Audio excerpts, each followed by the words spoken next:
You're listening to Metal Gear Resurrections. On this week's episode, I am joined by my co-host Clint, aka Metal Gear D Model, as we interview Nitroid of the Kojima frequency. All around great interview.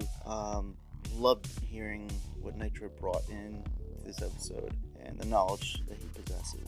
And as always, our intro and outro is by Fingers. I wanted to be. Now I can't tell you. It's okay. We'll talk later. Okay. I'm being recorded, so I have to watch everything I say. We were talking about really secret stuff. You guys would love to have heard it, but unfortunately, the three of us have our secrets that we don't want to share with the public. So I'm going to start off by saying I want to thank Nitroid for coming on to the podcast Metal Gear Resurrections. I'm not going to bring up the fact that we had a little snafu. What was it, a week ago? You just brought it up. Oh, sorry. Yeah, I forgot. I brought it up. Anyway. It's cool. You know what, Johnny? I need to be straight with you, too, because I told this to Nitroid the night they were recording, because we talked for a little bit. It turned out I wasn't available that night either. And I totally let Nitroid take the blame for it. Yeah. That's okay. I should have remembered. Yeah, I'm gonna edit somehow. I'm gonna. I'm fucking with you guys.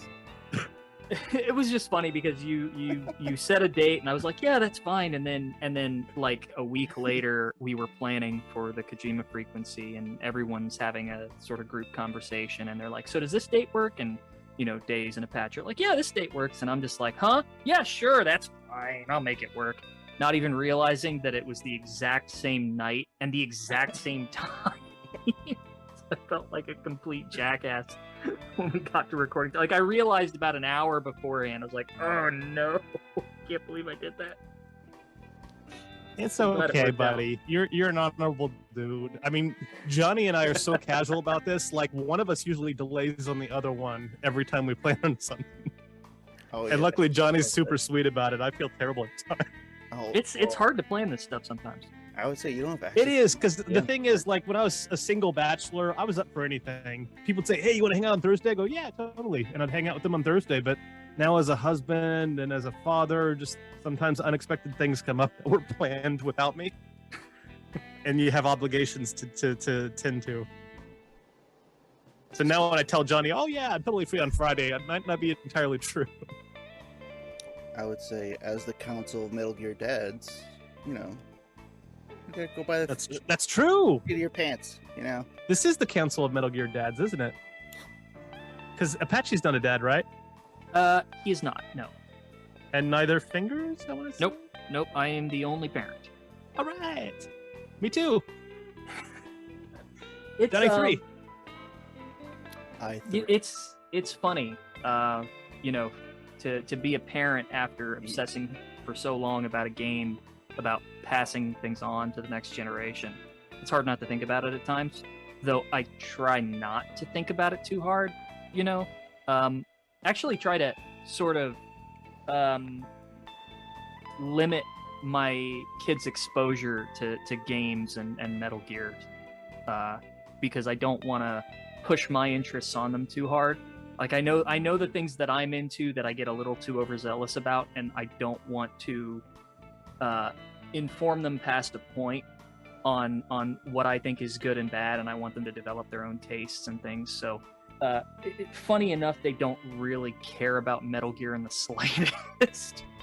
That's not to say I haven't made an attempt to get them to try it, but it's funny how kids will develop completely differently than you, or how you might expect them to, and I mean, I'm sure you can both relate to this. Oh, yeah. In those early stages, they seem kind of like clones of you or of your partner, and then you get further in and their personalities start to develop, and you realize, oh, this is actually a completely unique person and not at all who I thought they were going to be. So you sort of have to stop yourself from like projecting your own personality onto them, and it's a challenge. You're absolutely right. Like, I see like my behavioral patterns in them. Yeah. But when I try to imbue them with my own interests, I'm like, hey, kids, you want to watch Back to the Future? It was the best movie when I was a kid. They're just like, no. Yeah, not in the slightest. We want to watch blank. Yep. Like, okay, Daddy likes some cool stuff too, No, you don't. Not to them. It's we're old and boring. And that's okay. That's how it's supposed to be. I'm trying to think about it. When I was their age, like stuff that came out 35 years earlier would have been like in the 1950s, and I wouldn't have sat down and watched anything from then. Interestingly enough, my oldest son is into antiques and old ships. So I mean, he has an interest in older things, just not the older things I like. So you just got to keep probing and find that common ground and go, okay, what are we talking about here, son? Are we talking about the Starship Enterprise? Right. Yeah, no, that one's a bust too, unfortunately. Yeah, that's not going anywhere. But that's okay. That's okay. Perfectly okay. I don't think we want to deny kids the ability to connect with people their age and the stuff that they're interested in this generation. Yeah. It's hard to relate to, but I guess that's every generation. You know? Yeah. I thought that with this, or I should say my generation being sort of one of the first generations to have grown up with the internet and to have been more tech savvy as their kids come along. I mean, it definitely gives us an edge up in understanding the newer generation, but there's still always going to be that sort of cultural disconnect where you just don't get it. Yeah, we were the generation that really grew up during that switch from analog to digital. Yeah. And we grew up with it. Like, it was so cool that technology was evolving as we were growing into, adults. And that we kind of appreciate the days of having rabbit ears, trying to get, the TV station to come in and turn in the knob. But we also, know our way around the internet and digital technology. And now our children, they've grown up in the digital era. We definitely have an advantage there in some regards. But it's interesting. I've noted that a lot of kids have no idea how to use a computer because they've grown up with phones and tablets. Oh. And there's a level of complexity to using a computer that is sort of lost on them because of the simplicity of mobile devices. That's interesting. I hadn't even really thought about that. Like, because they're not really doing typing classes anymore in high school, are they? I have no idea. Thankfully, my kids are not in high school yet. My oldest is a teenager, which is an adventure on its own, believe me. But yeah, it's very different. I think I know they have computer classes, at least in the schools that my kids go to. So there is at least some learning there. Let me put it like this: when I was younger, when sort of like our generation was younger, computers were sort of still in their novelty phase, and so there was this, romanticism around them. And in order to do things, you sort of had to learn on the fly. There was much more of a hobbyist nature to them still. It was, or at least maybe that was going away, but it was still there. It was still kind of like the wild west of the internet and of computing. Oh yeah. I mean, I think all three of us are roughly the same age. We're all born in the mid 80s. Like, when I was in elementary school, computers were black screens with green font. Yeah. And if you wanted to use it, you had to use MS-DOS, where you're like literally typing in like, D:// start. Yeah. After you put in the floppy disk. But that difficulty in using it sort of imbued a proficiency that, as our generation grew up, we got really good with this stuff because we had to. But now everything is super convenient. That necessity isn't there. And I'm seeing that, I see it a bit in my kids. I see it in a lot of their friends. I see it in other kids. Computers are sort of foreign in a weird way. Like, they know how to do some basic stuff, but the hobbyist nature isn't quite as there as it once was. And I mean, there's obviously exceptions. I've met some younger guys who are just leagues beyond me in terms of understanding just computer science in general. But I don't know, it's a weird little cultural thing I've been observing. So well, that's just the way the world works. No matter what you're an expert in, there's somebody that will always know more than you. Yeah True. Without fail. Johnny, you're awfully quiet this episode. What's going on? I mean, I'm gonna be honest. While I was waiting for you, Clint, I had like a tall glass of like sweet tea and bourbon. Hey, so right behind you, buddy. I should have got a beard. I really should have. Go ahead and grab one. It's been mostly like that with all these guests at night. It's been like, hell, let's have a drink. No, it's okay. I'm fine. It's like on the other end of the house. I'll have to go all the way over there. Yeah, it's all good.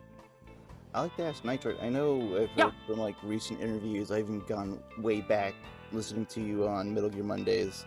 Oh, jeez. Yeah, I know.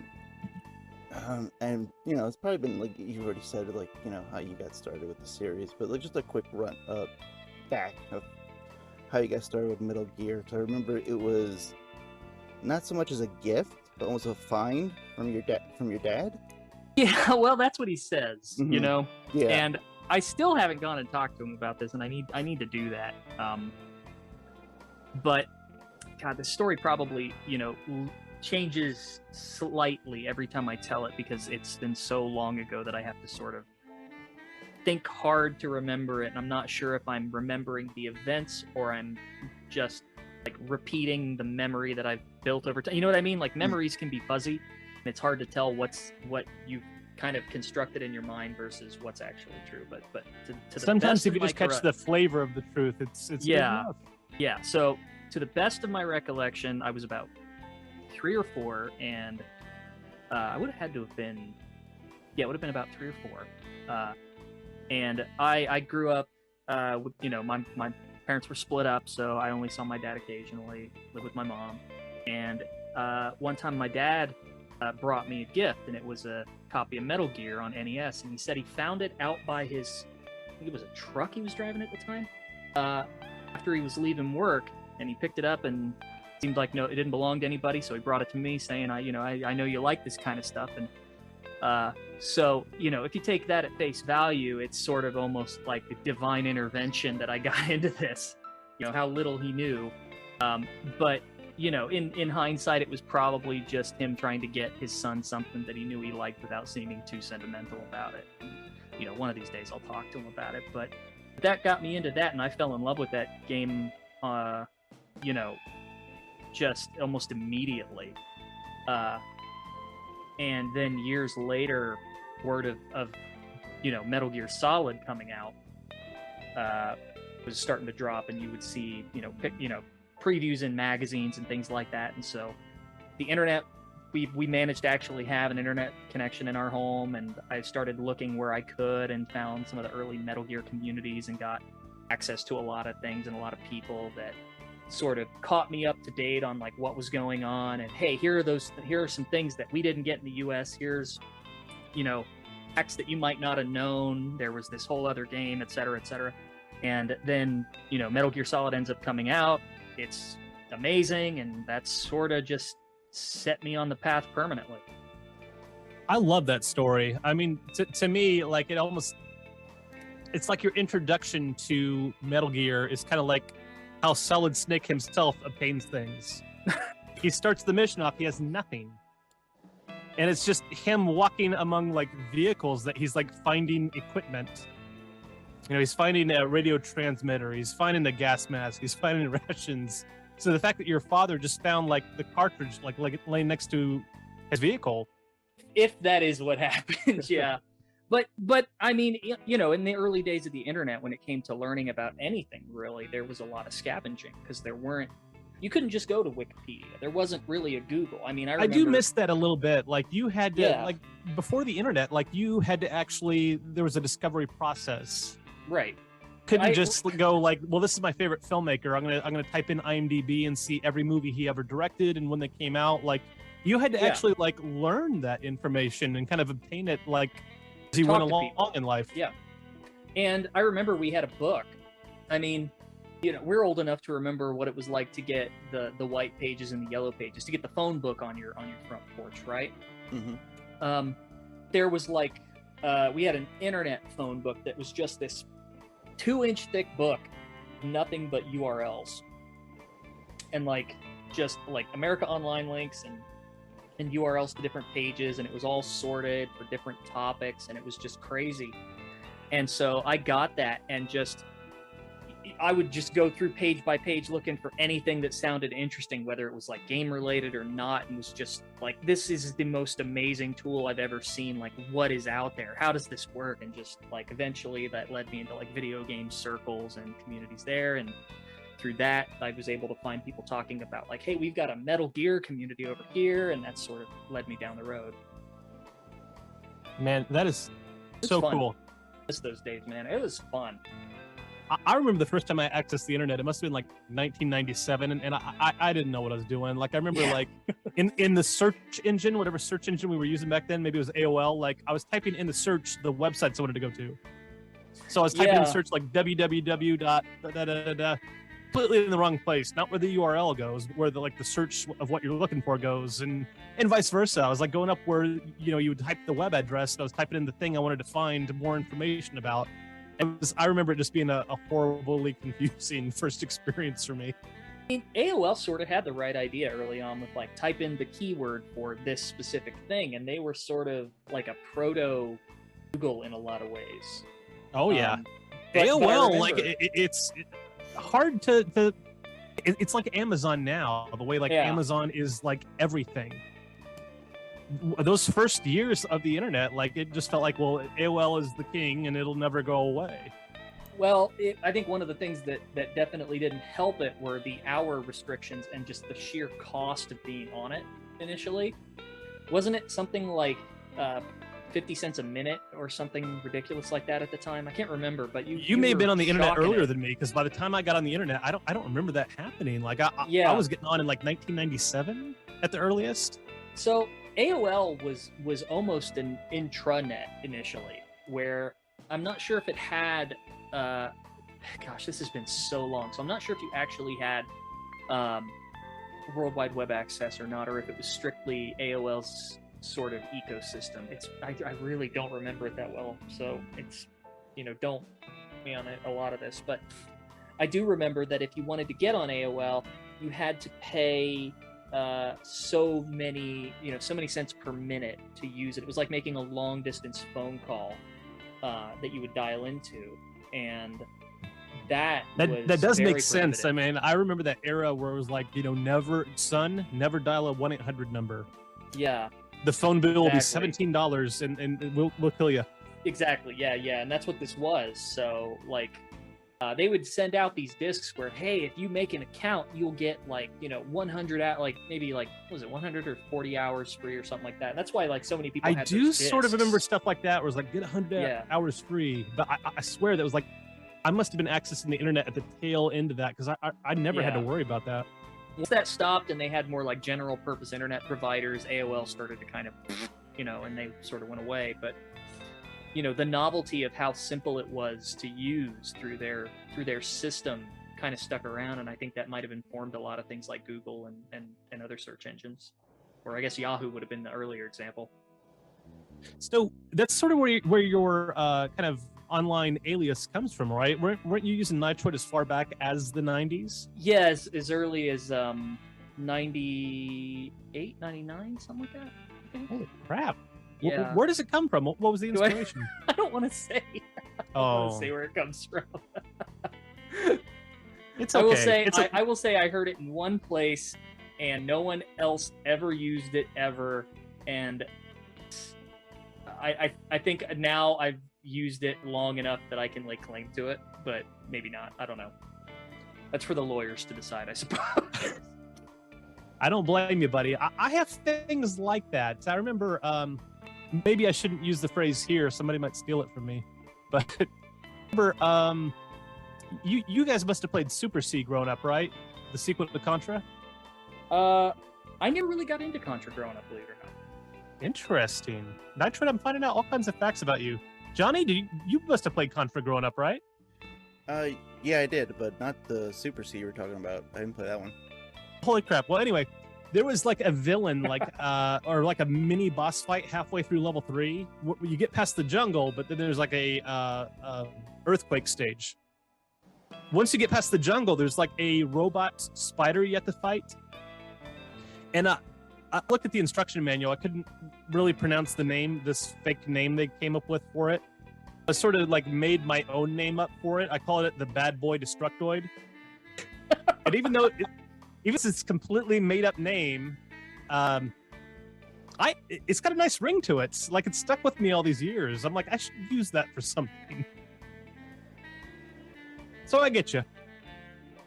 Yes, it's weird. Like it's named from like an embarrassing period of my youth, but somehow I kind of swung back around and ended up using it and sort of like, hey, it's goofy, but I'm kind of goofy, so I guess it works out. I think it's perfect. Just the right tone. It's real cool, really unique. Johnny and I have been talking about it for a while. Like people call me Code names. Metal Gear D. Yeah. I never anticipated that happening. That's when you get online, if that's what you use as sort of your moniker, that sort of becomes your second name in a lot of ways. I'll admit for a while there I was kind of hiding my name. I was like, well, I'm not sure I want people to really know who I am or where I'm from, and I just want to make it about this project.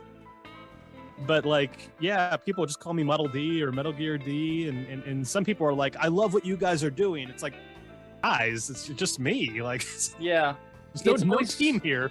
It's always the weirdest when you encounter someone in real life and you hear them call you by your fake name for the first time, and you're like, oh, I guess that's just what I'm going to respond to now? Like, do I correct them or not? I don't know, man. If I met you in real life, if I go to MGS Con, I'm going to say Nitroid. Probably. I mean, it's happened enough now that I'm kind of used to it, but it does sort of... On one hand, it's kind of strange because in the rest of your life, nobody does that. But on the other hand, the anonymity's kind of nice.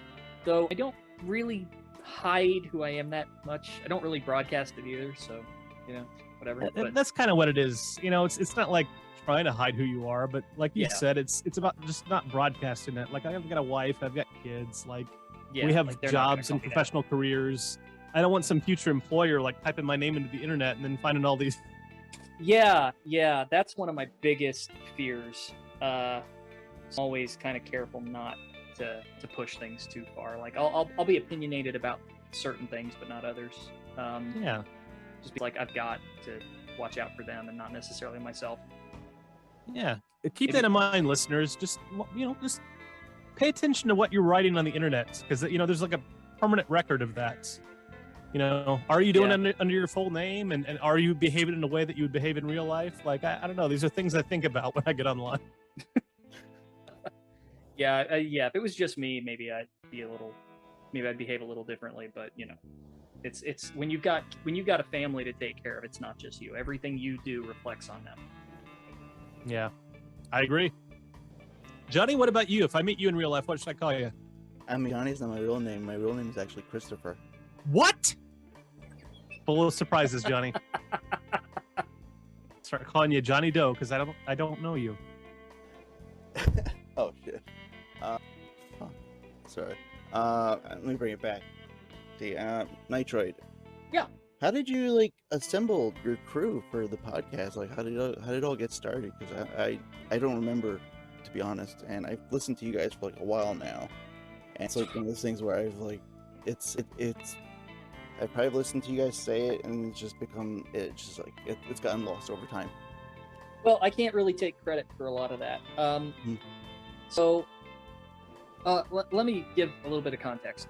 Mm-hmm. So, a number of years back on this old fan site I used to help run, we had a podcast that we called Push to Talk. And it went for, I think, I can't remember if we did 30 episodes. It didn't go too far, but we didn't do it too often. And there weren't really any other Metal Gear podcasts at the time, save for the Kojima Productions report. So, we had sort of a singular audience, and it was sort of the biggest fan site. So there was a decent listener base to it. But that sort of fell off over time as things changed, and the website sort of got handed around.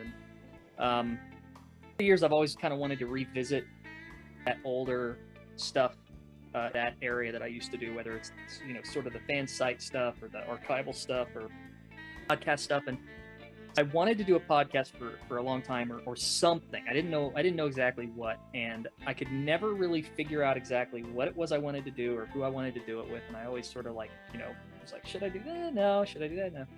And a while after I'd met Fingers, he sort of pushed me to start getting things rolling and was like, hey, if you want to do this, I'll get on it with you. I'll help you get it set up, and I know some people that we can bring in who would be good to talk to, and we can just let's give it a shot, see if it works, and go from there. And so he was really the one who sort of pushed to get everybody together and get it going. You know, he's, you know, I sort of talked to him a little bit and was like, yeah, I'd like to do this. And he was like, well, hey, let's do it. And you know, he sort of, you know, led the charge on that. And so really, I think the credit goes to him a bit more than anything. Well, dude, it's one heck of a podcast you guys have assembled. I mean, when I listen to it, just the way you are able to work as a team and articulate yourselves and like unearth things that you don't hear all the time. You know, I get sick of hearing the same stories of like how, oh yeah, Solid Snake in Metal Gear Solid, like his face is designed after Christopher Walken and his body's designed after Jean-Claude Van Damme. It's like, well, we've heard that story a million times. Like, what other stories are out there that aren't as well known? And I think you guys do a fantastic job of kind of, you know, unearthing that stuff and bringing it to the listeners' ears. Thank you. I mean, to be fair, a lot of what we talk about isn't exactly new. You can definitely find a lot of this stuff floating around in other places, so we're hardly the first to talk about it. But it was sort of one of the early ideas when we were talking about doing this, that we didn't want to just, you know, read off a list of facts. You know, it was more like, all right, how many people are doing Metal Gear podcasts where they're not sort of either reading through the same sort of Wikipedia dumps over and over, or they're not, you know, being, I hesitate to use the word critical, but we kind of are. The most recent episode we did is probably a really great example of sort of riding the line between love and criticism, you know, or praise and criticism rather. I didn't want to do a show where we were just going to, you know, just constantly look doughy-eyed at anything related to Metal Gear or Kojima or anything. Like, I actually wanted to. I'm glad you guys do that though, because you guys are really like the voice of reason, and like you guys make me reevaluate how I think about things, because I hear you guys talking very level-headedly, going, "Look, guys, like people, you know, they want to throw hate at Konami and on the bandwagon and just like, you know, shoot mean tweets at Konami, but the truth is, you know, Konami is a company and they have to think about profits. They have to think about, you know, how to stay in business and spending money responsibly on projects. Like, you can't have an auteur going crazy, because then you have like a Heaven's Gate on your hands, where like Michael Cimino like sinks a movie studio because his budget's out of control and he's making a movie that nobody wants to see. That's not to say that you have to like the decisions, but it's less about telling people what to think or how to feel, but you know, you can't control how you feel about something. Feelings are involuntary, but you can't control how you react to them. You can't stop and think about them, and sometimes if you're introspective, it might cool your jets a bit, you know, because it, you know, just going in all, I hate to use the word histrionic, but a lot of fans tend to be when something happens that they don't like. And, you know, it's fine to not like something, but it's helpful to stop and think about what might have gotten it there, because if you understand something, you know, it's not only better for you personally. I feel like you're not gonna fly off the handle as much, but you know, you can't make good decisions if you're heated. I don't know really know where I'm going with this. No. I'll jump off that point. I mean, you're absolutely right. I know we talked last week, and you told me, much to my surprise, you're not really a fan of the Command and Conquer series. You know, I never really got into strategy games for the most part, and like, I appreciate what they did, but yeah, it was never really my bag, you know. I'm a huge fan of chess, and I'm just a huge fan of strategy and all that stuff. But like, you know, when I was growing up with those in the 90s, I played the original game. I played Red Alert when it came out the very next year. I was very much looking forward to Tiberian Sun, and I bought that when it came out. But sort of when it was, you know, when news broke that kind of like EA was buying Westwood Studios. At the time, I just remember the response being like super negative. Like, no, we don't want this. This is terrible. Oh my God, this is just the worst thing ever. and I let it get to me, and I let it really affect me, and I stopped buying the latest, Command and Conquer games. I didn't play Red Alert 2, and I didn't play Command and Conquer 3. And now that I'm kind of like back in that mood where I want to kind of revisit these computer games from the 90s that I grew up with, and I'm back and kind of looking at people's like opinions and like what they think of the series, I'm surprised to find out I kind of missed out on some of the best games in the series because of what I generically thought about EA owning Westwood Studios. Yeah. Which, come to find out, didn't really affect anything at all. Basically, it was the Westwood team still making the games for a long time until they made a couple of bombs. And then EA said, okay, we're closing you down, and we're going to take over making future Command and Conquer games. But that happened way after I left the series, and apparently I missed out on quite a few great games because of it. I'd be lying if I said I didn't get heated over things at points in my life. A lot of this is just, the benefit of old age, I suppose. But in EA in particular, I remember being furious over Maxis and Visceral specifically. And it's so funny to see EA now doing the Space remake when they gutted the original studio that made it, and everyone on that team basically had to go and start their own thing. That's exactly what happened with Command and Conquer. And when EA bought them, whether it was the moment EA bought them or the moment they gutted them, like you're talking about, they formed their own studio. Yeah.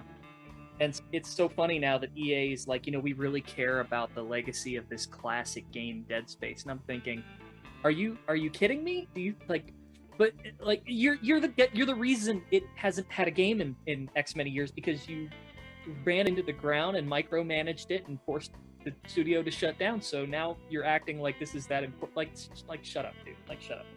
But it's hard to know. Yeah, like how many times has the executives changed? I mean, it could be a completely different, council of executives running the company 5 years later, Right. Like it's kind of silly to get mad at a company because, it's this nebulous concept. It's not like a specific person. And you're exactly right. Yeah, there are completely different people running it now than there were back then. But it's just funny to see how things change over time. And maybe Konami will have a similar sort of reversal someday in the future. I hope so. I mean, I'll say this about EA. Like, they recently they did the Command and Conquer Remastered Collection, where they remastered the original game, Red Alert, and all the expansion packs that came out for them, and put there's this amazing box set that I just got, so I'm super excited and always wanting to talk about Command and Conquer right now. Sorry about that, guys. But what EA did is they were like, okay, we're going to do this remastering of Command and Conquer. Like, how should we approach this? And I guess somebody on the team was like, well, if it were up to me, what I'd do is reach out to the old Westwood guys that formed their new studio, which I think it's called Penwith Games. I would reach out to those guys that originally made these games, and I'd get them heavily involved with the remastering process. And that's exactly what EA did. And they kind of stood back and let those guys do their thing, and they created a remaster that's getting great reviews. And I'm particularly excited because it's kind of rejuvenated my love of that franchise. And at the same time, too, Petroglyph Games, I guess they felt that spark again because they have a new RTS game coming out called The Great War, The Western Front. And I'm pretty excited about it. I wish EA would have done that with the Dead Space remake and reached out to like Glenn Schofield and all the guys that originally worked on it. That way I wouldn't feel so gross about playing the remake. That's a shame that they didn't do that. Yeah, because I guess they've got the Callisto Protocol coming out now, right? Through Striking Distance Studios, which is what he started after he left EA, and it's basically Dead Space in all but name. But you've seen this a lot with game creators, where they'll be either ousted or they will, have left their company, and they'll try to create something that is sort of, as they say, a spiritual successor to sort of the work that put their name on the They're map, trying to catch that lightning in the bottle again, where they're like, hey, we had a flagship franchise, but we don't own the IP anymore. But like, we're the guys that made that. Like, can we not catch that lightning in the bottle again, where we have a flagship series that we control? And it's I'm sorry to say that a lot of the time it doesn't really work. you know? Yeah, sadly not. I mean, sometimes it's just the right time and the right place. Like these Yeah. guys that make Command and Conquer back in '95, that was the right time and place for a game like that. I'm super excited for this World War I real-time strategy game they're making, and I'm going to buy it and I'm going to play it. Who knows if it'll light up the PC gaming world like they did back in the '90s. One example that comes to mind was Koji Igarashi's Bloodstained Ritual of the Night, which, you know, he very famously worked on Castlevania Symphony of the Night, and this was sort of like a reimagining of what he did there, in obviously a different form, and that wasn't really anywhere near as good. Though, strange enough, did you happen to play the 2D ones, the Curse of the Moon games? Oh gosh, when we're talking about my love of Castlevania, we're going all the way back to Nintendo. Castlevania 1, Castlevania Summons Quest, and Castlevania 3. If you haven't played Bloodstained Curse of the Moon, which are sort of the 2D smaller spin-off ones, they're better than the main game by leaps and bounds. I'll try to check it out. That's a series I always love because it's such a brilliant idea. They've created their own hero, and I watched the Netflix series and loved it. But it's like this gaming series where you're fighting like Dracula and Frankenstein's monster and like the Mummy and Medusa, and it's awesome because these are like public domain monsters, and yet they've crafted their own iconic IP in Hero or Heroes, I guess, because it's not all Simon Belmont. There's other heroes in that series, but he's hardly the last. Can't talk.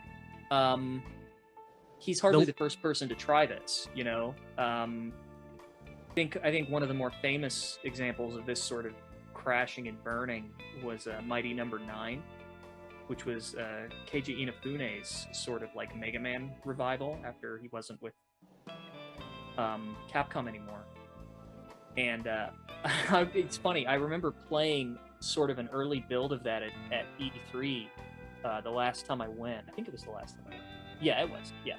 And they had a bunch of stands on the floor, and at the time, if I remember right, like Mighty Number 9 was the biggest Kickstarter at that point that had ever been run, and it just made a ridiculous amount of money through that.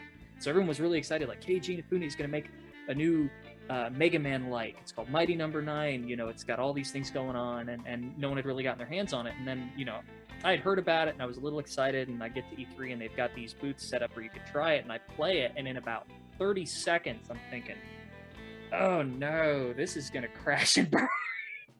This is so awful. Because it just felt wrong.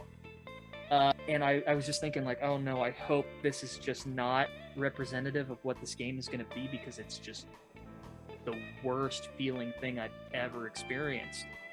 It just was floaty and, you know, not responsive and not clever and slow and just everything that Mega Man wasn't in a lot of ways.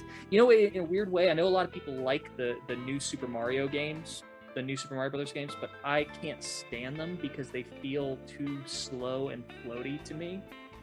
I think I agree with you. You're talking about the new games that are kind of more 3D based, right? Yeah, they're like the 3D side-scrolling Mario games, and it just feels so wrong to me to play them, and I can't stand them. And it was like, it suffers from what I can only call floaty bullshit. I can't think of a better term for it, but so many of those sort of revival games had this, where they were like, we're gonna make the graphics 3D, but it plays in 2D, and the physics feel just too loose and wrong. And like, New Super Mario Brothers had it, Sonic the Hedgehog 4 had it, Mighty Number 9 had it. Gosh, I don't know. Like, it was just weird. I had a Nintendo Wii Bloodstained and has it. Nintendo Wii U, and I played the new Super Mario Brothers Wii and new Super Mario Brothers Wii U. I gotta be honest, man. I thought they were really good because I know I'm in the minority here. It's just the physics feel wrong to me for some reason. I don't know. It took some getting used to. The physics were different because the thing is, I played those games so much, especially with my boys, and like mastered them. And now I go back to Super Mario Brothers 3, which was like a classic my entire life. But I play it, and now it's the like the physics of Mario that feel weird. It's so tight. in Mario 3. So quick, that if you go back and play a game like that now, it feels almost unrefined because it's so responsive. That's the weird thing. It's like I was an expert at it my entire life until I got good at the Wii U games. And now that I'm really good with the physics of the Wii U games, it's really difficult for me to go back to Mario 3 and be able to play it well, even though I used to be able to do that for decades, no problem at all. Yeah. It's fun to see all these different kinds of games, whether it's Inafune or Igarashi or even Hironobu Sakaguchi with the stuff he's done at Mistwalker post Final Fantasy is sort of like, I mean, what was the one game he worked on? The title sounded almost like, I can't call it Final Fantasy, but I'm gonna call it the closest thing I can. Oh, I don't know what he did after that. The Last Story, that was it. Ooh. Yeah. Like, come on. It doesn't have the same ring to it. No, it does. And then I guess recently he had Fantasian, which is actually pretty interesting. I don't know if you played that or not. I haven't, but I am a fan of his. I love the Final Fantasy series for the longest time when he was behind it. And beyond. I haven't completed it yet, but Fantasian's worth checking out. The only downside is that it's an Apple Arcade game, so you have to play it on like iOS or something like that. But what's interesting about it is he got Nobuo Uematsu to do the music again. So the music's fantastic, and he did something pretty unique with the background design. So it works like older Final Fantasy games where you have sort of like the pre-rendered fixed backgrounds rather than the 3D environments. Yeah, like 7, 8, and 9. Yeah, but all of the backgrounds are photos of dioramas that they built, like actual physical models that they put the 3D models on top of. That's kind of cool. Yeah, and so it looks fantastic. So I will check that out. What's that called again? Fantasian. I'm gonna write this down. Please continue. Yeah, it's pretty cool. But no, it's thinking about all these creators sort of like being taken out of their element and having to reinvent themselves, ironically by not reinventing themselves. Sort of has me wondering about Kojima and whether or not he was aware of this in making Death Stranding and how big of a departure that was from Metal Gear Solid. Wondering your opinion about that, because it's like with Metal Gear, like clearly, like it was right place, right time, right series, and fans loved it. And it's like, can Kojima do it again? Can he get that lightning in the bottle again? Where 10 years from now or 15 years from now, when we talk about Death Stranding 1, 2, and 3, there's just that same fondness and that like cult fandom feeling that we get with Metal Gear. Well, I think it's to first consider why Metal Gear is popular, and definitely, I mean, the runaway success and uniqueness and innovation of the first Metal Gear Solid catapulted it to that status where everybody's looking at it. But much like Final Fantasy, Metal Gear Solid sort of reinvents itself with each game. You never really get the same thing twice, and so Kojima's to reinventing himself in that way. And it's funny how things might be similar between his games. There's always a completely different feel between each one. And so I kind of suspect that like maybe moving Metal Gear Solid to Death Stranding wasn't as big of a jump as it might seem to other people. It just was probably sort of a natural progression for him. I mean, God, it's I've had conversations with people where, there's obviously speculation that he might have had a hand in Survive very early on. Because the development dates sort of cross over with that period, and so there's a little bit of a question there, like, did he know about this in advance? Did he have any sort of... Maybe. I mean, I think we're all aware that when he was asked about Metal Gear Survive when it came out, like, he kind of laughed and chuckled and said, oh, yeah, zombies aren't part of my vision for Metal Gear. But he had a quote before that one, when he was still at Konami, that he was thinking about zombies in a Metal Gear game. And... if I remember correctly, there was sort of zombie-like behavior in the Phantom Pain, wasn't there? Whenever the ghosts showed up, it got real foggy out, and like, didn't all the enemy soldiers sort of kind of act zombie-like? Yeah. When you had the skulls in the mist and everything, it was very zombie-like soldiers. And even before that, in MGS4, you had the, when SOP was activated, the soldiers acted kind of like zombies. You even have to sort of fight them off in Act 2 when you're riding on top of the the armored vehicle. Yeah, the APC, where you got the machine gun and kind of the geckos are chasing you. Yeah. And so the guards acting all zombie-like and they're shambling around. And Kojima even said that he wanted Metal Gear Rising 2, and you can take it at face value, or maybe he was joking, who knows, but he said he told Platinum that he wanted Rising 2 to be a Gray Fox game where he fights nanomachine zombies. And sure enough, in Survive, the ends are nanomachine zombies. So you kind of have to wonder a little bit. Oh, that shows up in Ground Zeroes as well, right? There's a bonus stage in Ground Zeroes where you're Raiden, right? Well, but those aren't zombies. Those are they're like body snatchers, though, right? Well, but that's more of a reference to Snatcher than anything else. Because they're playing the music and everything, so. I did not catch that. Yeah, its whole mission is just one giant Snatcher reference. I'm gonna have to go back now. Yeah, they're supposed to be like aliens. So if you actually that's the vibe I got, because they were like, they are body snatchers. So like in my head, I'm like, oh, cool, Invasion of the Body Snatchers starring Raiden. But like I wasn't putting two together that he did with Snatcher many decades earlier. On that note, you should definitely play Snatcher. It's Snatcher and Police Knots. I mean, if your familiarity or exposure to Kojima is strictly Metal Gear and Death Stranding, you are missing some of the best work of his career. That's been on the docket. Johnny and I both talked about that, where it's like, I want to play Snatcher and Police Knots, and I haven't even had a chance to get around to Death Stranding yet. I want to play these games because I'm a fan of Kojima, and I know that like there's more to him than just Metal Gear. I mean, there was that critical point where I was like, I like George Romero's zombie movies. Surely he's just a good writer-director. And I got into his other films and loved them.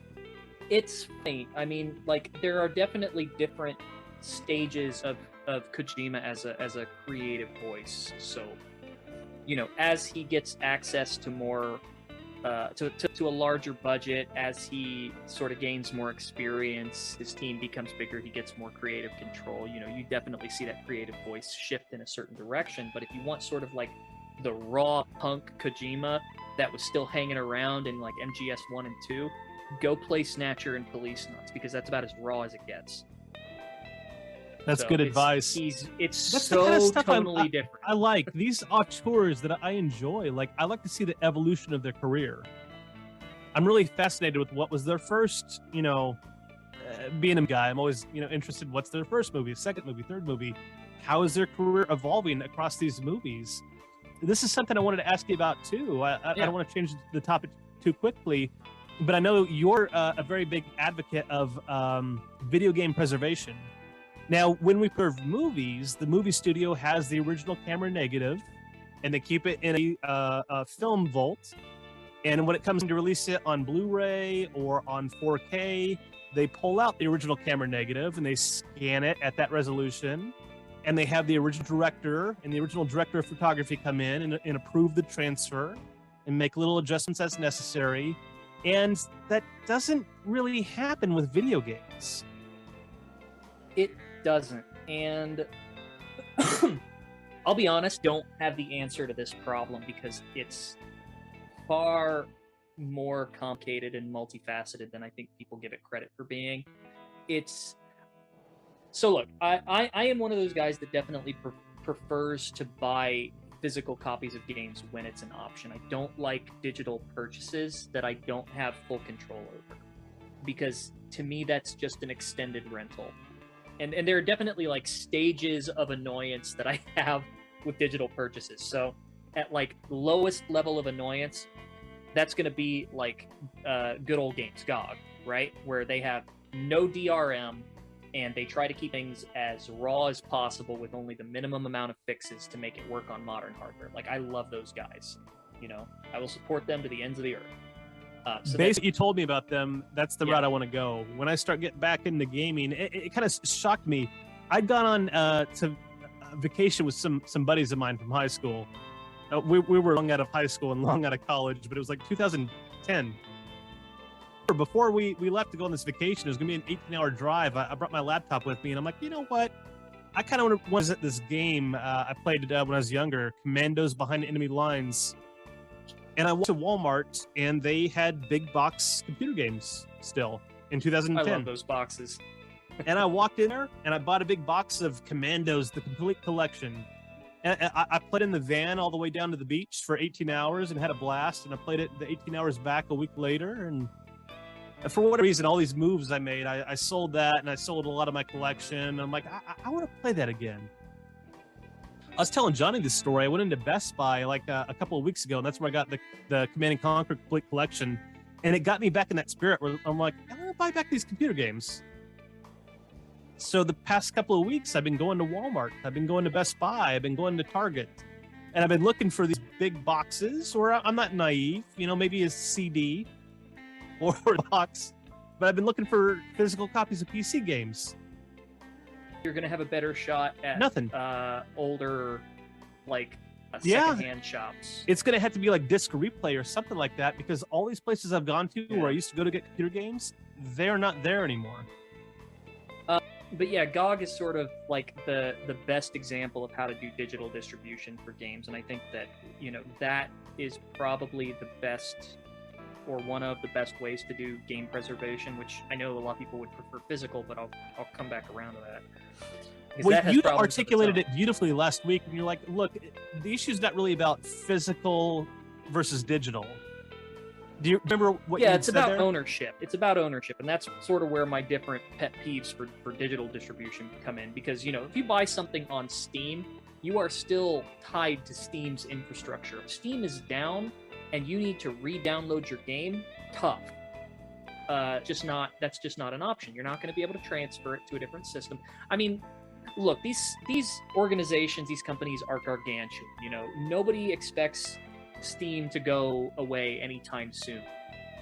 It's an enormous company, but enormous companies can vanish. It may not be likely, but it's not impossible, and I don't like that uncertainty.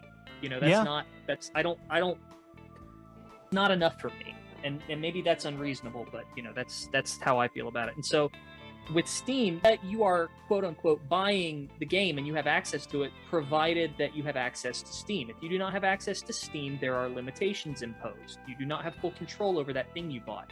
It gets even worse with buying games through something like the PlayStation Network, where I still do this with the PS5, but for the longest time, any purchases that you made on PSN had a timer to it, where if it did not call home every so often, it was a long period of time, but if it didn't, then your game, even though it was downloaded and validated, it would just deactivate, and it had to call home and make sure everything was valid for you to use it again. But again, it's that what if that system is no longer there, which we're already seeing with systems like the Wii Shop channel, that's gone. Wii U and 3DS, those are getting the boot. If they haven't already, I can't remember if those are already gone. So for everybody that put their credit card in and bought their copy of like Super Mario Bros. 3 or Legend of Zelda, and I get that these are older systems that nobody is realistically using anymore, but that's not the point. It's a matter of principle, in that if I own something, I should have access to it. And with the digital argument, and this is where the physical versus digital argument gets a little muddled, because if you buy a product, you don't have unfettered access to it should you need to get it. There's no way for you to make a backup of a game that got off of the PlayStation Network or Steam. Not really. Not in a way that is completely reliable. And that's where people say, well, don't get digital, get physical. All right, well, let's look at the problems with physical games. Physical games eventually are going to wear out, and you're already seeing that with a lot of older discs. PS1 games, GameCube games are actually notorious for this.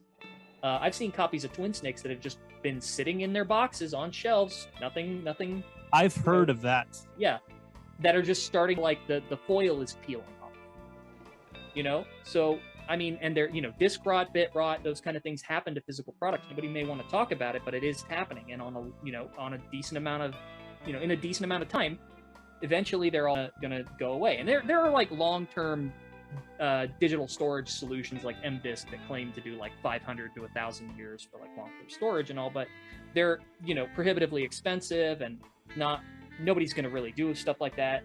Blu-ray is one of those formats that really is kind of naturally long life, but a lot of stuff isn't. A lot will store older source codes on things like DAT tape, and DAT tape has a shelf life of like 20 years, and then it just starts to fall apart. So physical's not quick either. And so I've kind of like waffled back and forth on my position on this whole debate of like, what is the best way to digitally preserve things? And it really comes down to my ability as an owner of the thing that is being sold to preserve it on my own. Like, it's a personal thing. Like there is a personal element to it. And I think the best way to preserve stuff is to give people control over what they buy. And that's where a company GOG really seems like the best option to me right now, because I can just take what they gave me. I can download it 800 times, and I can download whatever I buy off of GOG. I can make 800 copies, put them on 800 discs, they all work. They are no doubt well aware of how big of a piracy issue there probably is with all of the games they sell, because there is no DRM attached to it. I can literally log into my GOG account, download a copy of any game I've purchased on that site, put a disc or load it to a server, give it to you, and you can run it with no questions asked. That is their model, but it is great because it puts control in the hands of the customer, which is where it should be. And every other solution that we see, whether it's like cloud streaming or digital marketplaces that make you call home, all those are not about giving the customer control over what they buy. It's about the companies sort of mitigating the risk of piracy and keeping control over the thing that they're selling. That's why I say they're extended rentals, because you're not really getting full control over it. If you own something, if you really own something, then the company that made it should have absolutely no say in how you use it. But apparently they do. So who owns it? Yeah, I completely agree. And as I've been wanting to rebuild my, PC gaming collection, I've been thinking about the best way to approach that. I'm like, well, I want a physical copy. I mean, should I just go on eBay and buy the copy that came out in '95? Maybe a used copy that's cheap, or maybe a sealed copy that I pay a little bit more, but I'll appreciate it forever. I like it as a collector, yeah. Then there's the problem of, well, XCOM, which came out in 1994. Will that even play on a modern computer without a whole bunch of technical troubleshooting? Yeah, and I mean, like, look, I like having physical stuff, and a lot of that does come from sort of the collector part of my personality, but I also tend to make backups of a lot of the stuff that I do buy, where I can, anyway. It's hard to say, and the other problem with this is that if you want to have a reliable solution for preservation, it has to be something that the average consumer is not going to feel intimidated by. And most people who just buy video games don't really give a crap about any of this. And I mean, that's fair. You can't make people care about your pet issues. Yeah. But it's, I'm surprised at the movies that come out or the video games that come out that I see used copies for sale a week after the movie came out or a week after the game came out. It's like someone literally just bought that, played it, beat it, and said, this doesn't mean anything to me anymore. I'm gonna sell it and try to get as much money back as I can. Yeah, ultimately it's the companies and the enthusiast market that sort of dictates the conversation on preservation. It's not going to be the average consumer, but unfortunately, what the average consumer throws their money behind sort of gets the final say. Yeah, you're absolutely right. I mean, I'm a collector of physical media. I mean, I'm a movie guy. So I'm getting Blu-rays, I'm getting 4K, but unfortunately, it's like the physical market is going away because people are paying to watch movies on Netflix and Hulu and Amazon Prime, and now we're starting to get into like Apple Plus and Disney Plus and like, most of those shows that are like exclusive to those streaming platforms, they never come to physical disc. They're on the streaming platform until they decide that they're not anymore. Yeah, it's like, am I ever going to get a copy of Cobra Kai on 4K or Blu-ray? Probably not. Am I going to get like, The Mandalorian season 1 and 2? Like, will I ever be able to have a physical copy of those next to my Star Wars trilogy? I don't feel like it's going to happen. Those ones might. I don't know. Disney's weird about stuff. Well, I Disney's am the aware with weirdest where I company can get about some this stuff. physical copies, but they're not officially from Disney. Yeah, and that's why cloud services and this push for, hey, let's put all of our games in the cloud is just the most insufferable thing in the world to me, because it's like the death knell of personal ownership. Well, here's something I worry about too. Like I'm concerned about image quality. I mean, being a movie guy, like when I pay for a 4K disc, I want to be able to watch the best version of that movie possible. Yeah, you don't want JPEG artifacts if your connection dips. So when you buy this off, like, I'm not going to pick on any streaming network, but if you buy X movie off, X streaming network, they control like the, bit rate and the hertz and all that stuff, and you're not watching it as ideally, even though you paid for it in 4K. Yeah. It will not look as good as if you buy a 4K disc from the store. Right. Where it'll play amazingly. And they will always talk about how we're always improving our service to improve image quality and the speed of access, and it's not about the customer. It is not about your benefit at all. It is about theirs, so that they can, sort of allay the worries and mitigate the complaints while still maintaining full control over the thing they're trying to quote unquote sell you. Yeah, it's about. If I were to buy movies, if I were to switch and buy movies on Amazon Prime, I mean, the thing is, I don't own those. I only have them as long as I pay the monthly subscription to have access to Amazon Prime. That's why it's so funny when I see like the Nintendo Direct the other day. I did not. Go ahead and fill me in. Well, Nintendo has done this, I think, twice now, where they've got games that don't obviously not going to run well on the Switch's hardware, but they still want on their platform. And the first round was Kingdom Hearts. They had like Kingdom Hearts Cloud version. Do you remember that? Yep. Yeah. So you don't. It's not part of a service plan. It's not subscription based. You buy it, but it streams in. So it's cloud streaming the game because it won't run on the Switch hardware. So you're streaming it in. And I've heard it's awful, but they're charging full price for it. So you're paying $60 to, own a cloud stream of these Kingdom Hearts games. And they just now did it again in the last Direct with Resident Evil, I think 7, 8, and the 2 and 3 remakes. And again, charging, full price for these games that you don't really own, you have no control over.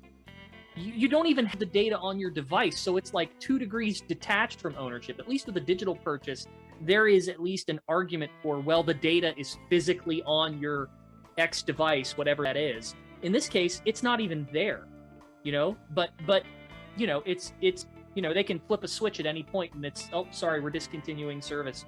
Oops. Yeah. And I think we're going through growing pains of that, and people are attracted to the convenience of digital. But I don't know. I don't know what the answer is. I mean, there's part of me that worries that the physical market's going to go away, or even like stuff like GOG will go away, where they're like, hey, wait a minute. Like if Nitroid can download the game and then burn 800 discs and give them to 800 friends, that's 799 customers that aren't paying for the game, and then maybe they'll change their business model. Short of some awful investor taking control of GOG, I don't think that's going to happen, because this philosophy is like it's writ into who they are as a company. So like they are fully aware of that. That was something they knew was going to happen from like day one. So that I'm not worried. I think it's more likely that the market will just squeeze GOG out, because people go to Steam. Not because it's the best solution, but because it's the cheapest and the most expedient. And that's how it always works. It's not about what the best service is. It's about what costs less and works faster. This goes back as far in my memory as the VHS Betamax. Oh, yeah. Betamax was way better, and yet VHS won. Yeah. VHS was cheaper. It was easier to use. It was more understandable. Betamax had better quality. Marketing. Didn't matter. And yeah, that was that I went to in my head. Yep. And that's always goes. I mean, you can't blame people. I mean, we all do it. Yeah.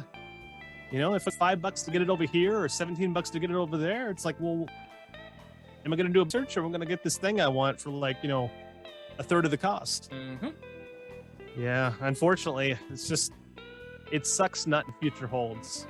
Maybe if we're having this conversation on the 20th anniversary of the podcast in 2040, maybe all the answers will have been figured out, and we're like, oh, it all worked out for the best. This is wonderful what we have now.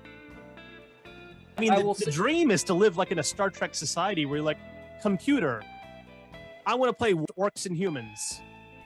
Acknowledge. Yeah. I don't know. I used to think that. I'm not so sure anymore. Yeah, I don't know. I don't like... it comes with cost.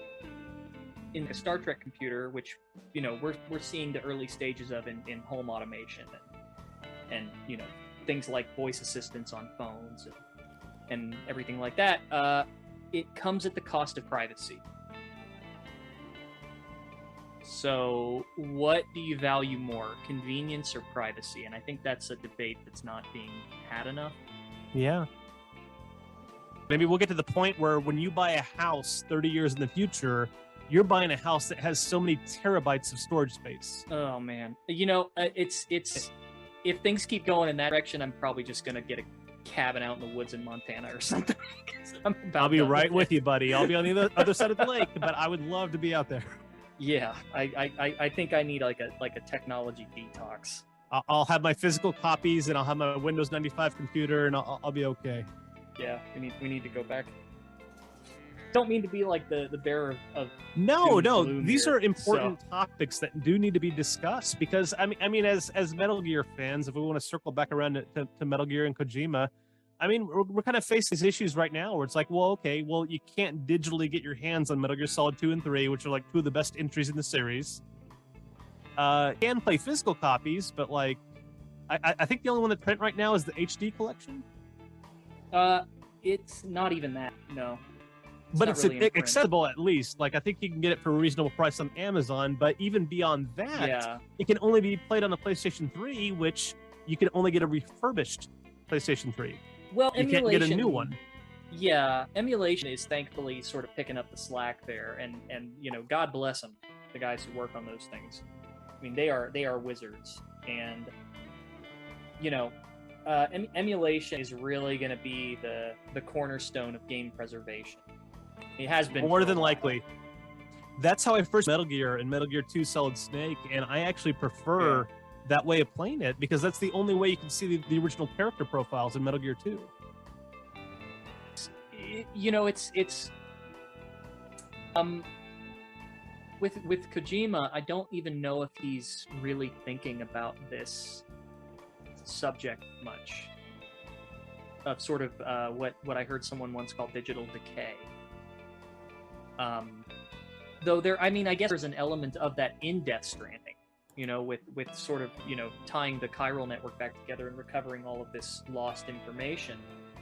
But then sort of ironically, you can only get Death Stranding on, the Epic Game Store and Steam. And on PC anyway. You can't really get it on a service like GOG, which I can't imagine they would do because of how closely tied to Sony that is. I doubt they would want anything like that deshackle some sort of DRM.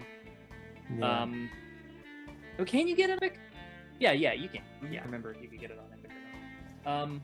But yeah, I don't know. I mean, I kind of wish Kojima would dive more into like esoteric topics. He mentioned Twitter not too long ago that he was hoping to hire somebody who would be able to do research and help him sort of compile a list of interesting ideas and concepts that are in writing, and because he doesn't have the time to do it as much as he used to, and he referenced it's so funny because I had this theory for the longest time, and I had heard somewhere that he used to read science journals to get a lot of like ideas for like speculative science, like everyone thinks he predicted a lot of this, and there's definitely things that he hit the nail on the head with, but a lot of that stuff had been talked about in science journals and speculative science writing and I'd heard that too, like reading articles about mapping the human genome and all that stuff. Even things like artificial white blood predate Police Knots, which is the first time he sort of put that in there. And so I'd always kind of figured that was, you know, the main source of his ideas, and I'd wondered for a long time if he had been inspired by Michael Crichton, who, you know, very famously dives into as much realistic science as he can in his writing, or could in his writing. You know, I'm still not over him passing away. He's a favorite author. Huge fan. I mean, when Jurassic Park came out, that was something that really. And I'm just trouble. The movie too, which came out like 3 years later, but the novel's incredible. It really captured everybody's imagination of, wait a minute, like, is this possible? Yeah. Can we harness genetics to bring back extinct species as far back as dinosaurs? And the answer is yes, but not the way Crichton wrote it. So, which is kind of funny. I mean, that's the thing. I mean, you the science doesn't exist yet, and as a writer of fiction, you're trying to. It's more the limitations of amber as a preservatory medium. It just wouldn't work. Well, hell, like I read an article just a couple of years ago where they were talking about, okay, dinosaur bones. It's been long assumed that, you know, during the fossilization process, the whole damn thing just turns into minerals and rock, and that there's zero DNA left. Are you talking about like the Mary Schweitzer discovery, by any chance? Probably. There's still pockets in those fossils that actually have ribosome and DNA and RNA. Yeah, I can't remember the specifics, but sometime in the early 2000s, I want to say, like somewhere like to late early 2000s. This paleontologist, her name is Mary Schweitzer, and she had broken open, I guess, I can't remember the specifics, so I'm probably going to get all the major details wrong. But she broke open a Tyrannosaurus and found tissue. And there were exactly the article I'm referencing. Yeah. So that's a pretty famous one, and it you know, that caught up in a lot of dumb debates, and unfortunately they didn't really they didn't really go on what her discovery was because of a lot of the dumb debates that it got tied into. And well, sure. There's a whole big drama there. Yeah, I remember people asking her, they're like, because everybody had seen Jurassic Park, they said, "Oh, does it have dinosaur DNA?" And I think her answer was, "Well, yes, but the question we should be asking is like, does it How have did this happen? You know, blank, blank, and blank?" So like she was like the real science of it, and people were just like, I just want you to answer my Jurassic Park questions. Well, it was there was more to it than that, but it's a long, big, boring story. But to circle back around, Kojima was talking about how he used to do a lot of reading on like speculative science and was inspired by Michael Crichton, and I was just thinking like, yes, he admitted it. Yes. And it was great to see that, because like it's such a I wish he would do that more. Yeah. It is. And I mean, I would like, in terms of writing, Kojima and Crichton are probably my two biggest, you know, inspirations. And I I'm hoping that someday I can get something out there on my own, but like I won't get too into that. But yeah, like those two are so, they share a lot of, you know, pardon the pun here, but they share a lot of DNA. Nice. So yeah, it was just kind of to see him say that, and so with something like Death Stranding, there's a lot less of the speculative science that you find in sort of like his earlier work. You know, very heavily in Snatcher, Police Knots, MGS1 and 2, in, you know, to a degree more, but it's more about like sort of broad social issues. And that's the thing, like social issues can be science. I mean, we're talking about anthropology now. Yeah. Not genetics, but we're talking about anthropology, the way society works. And if a society crumbles, like, what does humanity kind of revert to? Or how did they get by? Or how do they survive? Well, yes, and that is an interesting topic. It's just, I feel like it's... I would say I have sort of two ways to look at Death Stranding, and why it might not have resonated with me as much as it did others. On one hand, I feel like it's definitely... I feel like it's talking more about Japanese culture than it is American culture, despite the fact that it's set in America. It's sort of touching on Japanese social issues more than American social issues. If you take it at face value as a sort of critique or analysis on American social issues, it comes off as a bit patronizing in a way. Like if you could summarize what its point is, it sort of boils down to, why can't we all just get along, and won't someone think of the children? you know, which grats, you know, we know it's a little more complicated than that. It's not just that we all need to get along. I mean, yes, obviously that, but the reasons that got us here are way more multifaceted than they're presented in Death Stranding. And so, like, I don't feel like maybe either he wasn't talking about that or he didn't understand it, and I tend to err on the side of he wasn't talking about that. You know? It's such a complicated issue in the real world. I can't even fathom like how you like, can't. I feel like Thrones did it well, at least the novels and in the TV series when it had the novels as source material of like every race and every governmental organization and society, they have their own perspective. View you as an enemy simply because of this or that or a variety of factors or just a long-standing cultural hatred that has no reason to be in the present, you know? It's complicated. It's very, very complicated, and if it was simple, we would have solved it a long time ago. But with Death Stranding, it's sort of looking at, oh, people stop talking to each other. We need to get them to talk again.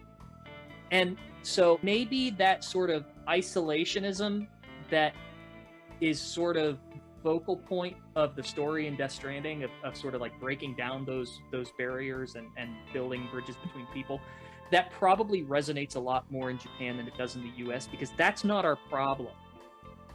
That's like we're talking plenty. It's true. And it's what we're talking about that we need to fix, not the lack of conversation. Though I guess maybe the problem here in America is that we're talking too much. We're not as well about things as we should be. We have the ability to do it, but we don't, because the world is at our fingertips at any given moment, given that we have a cell phone in our hand that can pull up any answer. But on top of that, you've also just got the huge, just like, I guess it's a divide right now in America. I would say part of the issue is that we are overwhelmed by information. This is my opinion, but and it may not be the crux of the problems that we're dealing with now, but I feel like it's one of the, maybe it was, you know, one of the seeds that grew into where we are now, is that I think that when you give someone access to unfettered amounts of information, it's gonna drive them crazy. You know, if you have an endless amount of information, at some point you're gonna run into contradictory information. How do you sort that? How do you decide what's true and what's false if you're not personally there to inspect it yourself? And when you have 100 different voices with 100 different perspectives, which one do you give your attention? Which one do you say, this is the true one? When the fact of the matter is, they might all have nuggets of truth to them. They might all have valid perspectives. You don't know. So it becomes very, very hard to sort of plant your flag in them and say, this is what I think is real and true. And people tend to kind of default to, you know, their corner. You know, this is my in-group. These are the guys that I feel more connected to and more associated with. So even if they're saying something that I might have questions about, I know they've got my back. So this is where I'm going to support, you know, X talking points. So absolutely. When people get online, am I making sense? You know? Oh, absolutely. When people get online, they're going to seek out the things that they already kind of believe in anyway. Yeah, it's confirmation bias, and that's what leads people into tribes is confirmation bias, not actually trying to figure something out. But to be fair, with access to something like this, it's almost impossible to figure out what's actually true or not. Yeah. The internet has given everybody a voice. The thing is, everybody has an opinion, and what they're typically throwing out on the internet are their opinions. Yeah. So you're reading somebody's opinion that the cinematography in this movie sucks. And it's like, well, does it? Or is that just that person's opinion? Well, I mean... Is that a subjective thing? Can cinematography suck? At the risk of going on a tangent here, I mean, that's another topic that's very interesting to me is sort of the subjectivity of art, I guess you could say. That's right. What we're talking about with this media is just art. And it's like your opinion of what's art and what's not art. Well, I tried to convince my wife that the thing is art, and she's like, "That's not art. That's just a monster movie. What are you talking about?" Okay, so let me ask you this, because is there? Let's apply a scientific method of sorts, which I guess scientific method is not the right way to put it. as much as we like to say that science is determined by the scientific method, a lot of it is also determined by consensus on the results of what we, put through the scientific method.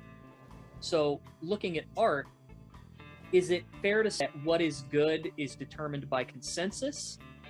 Because, obviously we can look at something that's very divisive and say, is that good? Is that bad? It's not even a question of, is it art? That is a different subject. What I'm just talking about is something good or bad. And when we try to figure that out, is it fair to point to consensus as what determines whether something is good or bad? So let me give you an example. What is some of the worst cinematography thing of?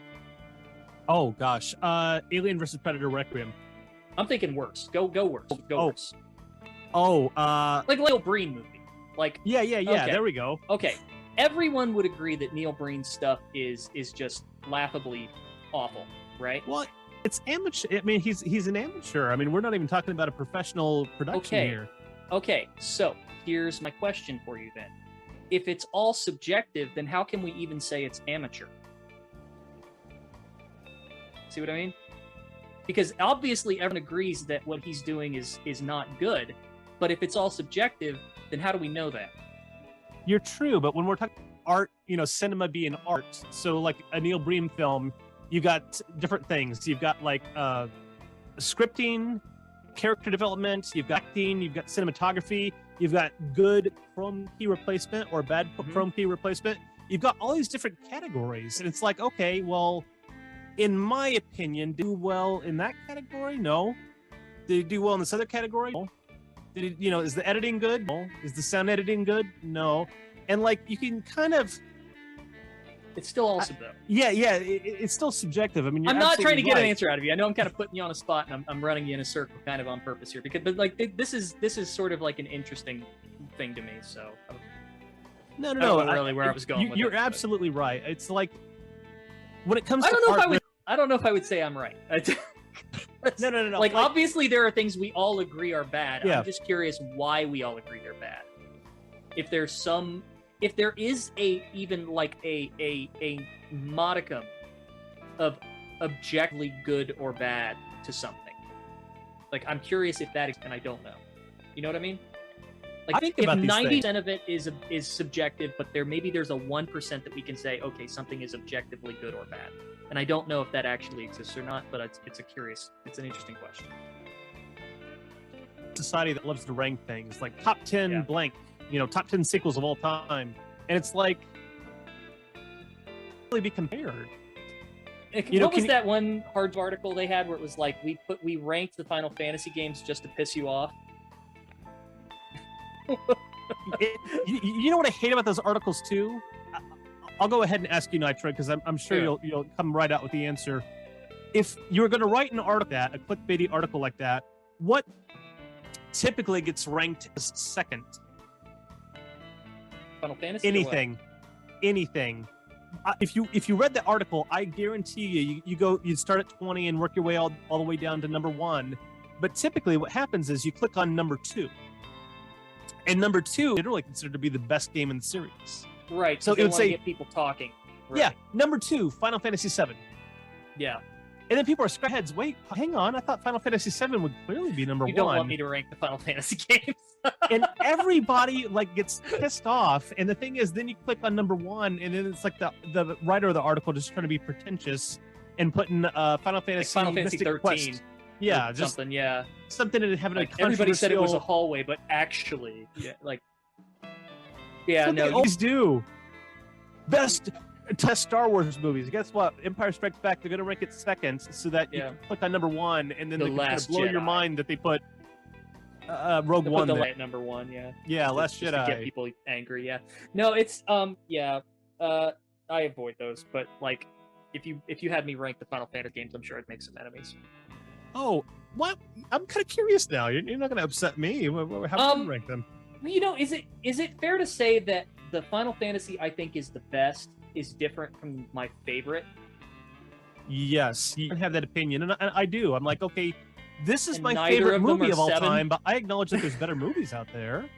And neither of them are 7. That's fair, because honestly, I don't think my answer would be 7 either. I the best one was 6. Yes, that's my answer. And my favorite is 8. I like 8 a lot. Which makes me a weirdo, and I accept 8. 8 is fun. 8 is fine. I like 8 a lot. 8, it's definitely 8 speed me. So I was very fond of 8 when it came out, but to me, like 6 was like where the magic was at. yeah, that game's just phenomenal from beginning to end. I it's even not to like- say I don't like 7. I do love 7 a lot. It's just I love 8 resonated. 5. Like when I first played 5, it blew my mind.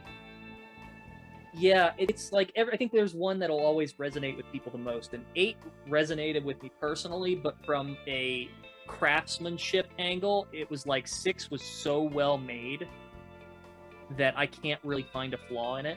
You know, 6, the steampunk atmosphere, the Tudor style Yeah. houses, the kind of turn of the century, kind of like World War I technology, like Oh, it these, was like perfect. Magtech armor, and, Yeah. and like the villain Kefka, like the Yeah. clown villain, like It was exemplified awesome. everything great about Final Fantasy and sort of merging the science fiction with the fantasy. And so ever since then, I felt like the balance has been sort of off between That's those exactly how two. I have felt. When Final Fantasy X came out, I never played it. I had friends that played it and said it was amazing. But I saw like this like blonde-haired beach boy with like a volleyball, and I'm like, I'm not playing that. He was a brunette originally too. Oh. There's early footage of the game, like leaked behind the scenes stuff that show him as a brunette. It's kind of funny. Well, but it worked 10 well. 8.